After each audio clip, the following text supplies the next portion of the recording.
అమ్మ రాముడి గురించి రావణాసుడికి ఎవరు చెప్పారు? నువ్వు చెప్పు, ఎవరు చెప్పుంటారు? శూర్పణఖ. ఎప్పుడు చెప్పింది? పరిగెత్తుకుంటూ. పరిగెత్తుకుంటూ కాదు, ఎప్పుడు చెప్పింది? కరుడికి చెప్పింది. కరుడు యుద్ధానికి వెళ్ళాడు, రాముడి చేతిలో చనిపోయాడు. ఇంకా తర్వాత ఏం చేయాలి? ఆక్రోశం, ఎలాగైనా రాముణ్ణి. రావణాసుడికి ఆ చెప్పింది. అప్పుడు వెళ్ళింది అన్నయ్య అనుకుంటే ఇడ్చుకుంటూ వెళ్ళింది. వెళ్ళేసరికి ఆయన ఏంటి, దేవతల మధ్యలోని ఒక సభా మండపంలోని ఇంద్రుడు ఎలా ఉంటాడో అట్లా ఉన్నాడంట. నోరేమో ఒక పర్వతలా అని తెరిచి 10 తలలు 20 చేతులతో ఇలా పడుకున్నాడంట నోరు తెరిచి. వెళ్ళిందంట. వెళ్ళి అన్నయ్య అన్నయ్య అని చెప్పి స్టార్ట్ చేసి ఏంటి అని అనగానే, నువ్వు ఇలాగే పడుకో, ఎవరెవరు వచ్చి నేను కూడా ఏదో ఒక రోజు చంపేస్తారు అని చెప్పిందంట. ఏం మాట్లాడుతున్నావు అంటే, నీకు అసలు అర్థమవుతుందా? శ్మశానంలో ఉన్న అగ్ని దగ్గరికి ఎవరైనా వెళ్ళాలంటే ఎలా అయితే వెనకడుగు వేస్తారో నువ్వు అలా ఉన్నావు. ఎవడు నీ దగ్గరికి రాడు, ఏం జరుగుతుందో నీకు చెప్పడు. 14,000 మంది రాక్షసుల్ని పెట్టావు నువ్వు. ఏమీ కాకుండా గంట పావు కన్నా తక్కువ టైంలోనే ఒక్కడంటే ఒక్కడు రాముడట ఎలా ఉన్నాడో తెలుసా?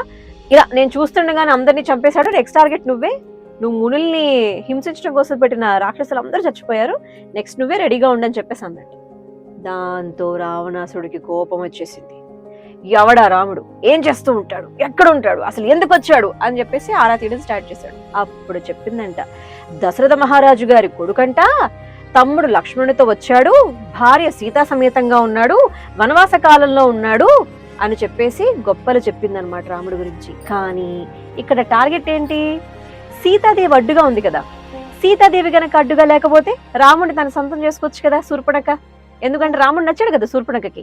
అందుకని చెప్పి, అన్నయ్య నేను వెళ్ళాను, వనవాసంలో ఉన్నటువంటి సీతమ్మని చూశాను, లక్ష్మీ కళ ఎంత అందంగా ఉందనుకున్నావు, తన్ని చూసిన వెంటనే అనిపించింది నువ్వు ఉండాల్సింది మా అన్నయ్య దగ్గర కదా, ఏంటి నీకు ఈ వనవాసం, ఈ దుంపలు తినడం అని చెప్పి నాకు జాలేసింది అన్నయ్య.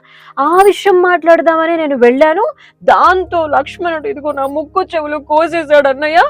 తర్వాత వెళ్ళాను, కరుణ్ణి చూశాను, కరుడికి జరిగిందంతా చెప్పాను నేను. వెళ్ళాడు, చచ్చిపోయాడు, 14,000 మంది రాక్షసులు చచ్చిపోయారు, ఇంకా నువ్వు బరిలోకి దిగాల్సిందేనన్నయ్య అని చెప్పేసి చెప్పిందంట జరిగిందంతా కూడా. దాంతో అవునా, అంత అందంగా ఉంటుందా సీత, నేను వెళ్తాను ఇప్పుడే అని చెప్పేసి బయలుదేరాడు. అలా వెళ్ళాడు అంటే ప్రాణాల మీదకి తెచ్చుకున్నట్టే. రాముడు ఊరుకుంటాడేంటి? డిష్యం డిష్యం ఫైట్ అవుతుంది, రావణాసురుని చంపేస్తాడు.